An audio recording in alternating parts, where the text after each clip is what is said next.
Ինչ ես ուտելու։ Պանրխար, տիշլի քյուֆթա, ավելուկով աղցան, հավի տապակա, ռեժան, մեկ էլ հաց։ Ինչ խմենք։ Չէ, ոչ ալկոհոլ։ Ես երբ եմ խմել խարխունի լիմոնադ, ոչ սոված եմ գելի։ Մի կտոր էլ ոչխարի պանիր։ Դեզած պետք է ռեժանով սկսել։ Կարակի էֆեկտ ունի, էլի ամեն ախորժակա բաց։ Այս մի հատ էլ պանրով։ Սիրտս չայ ուզեց մի տեսակ։ Հարմացնող լիմոնադներից։ Ախոտալը։ Իշլին պետք է լիմոնով թրջած է։ Լրիվ ստարտեր է, ռեժանով փորձած չկա։ Այ կաշտանալիք է եկա ավելուկով աղցանում։ Սխվում ես։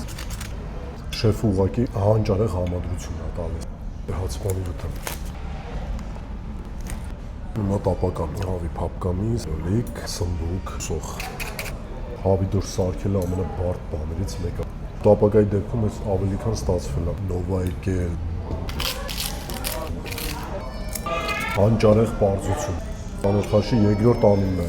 Հաշիվը կայլ է, աբեզ ես կչաղանում։ Ես ինձ ու քեզ մերիք ես, չէ՞, շատ էլ է։ Ես էլ թեյա վճար։ Մերսի շատ։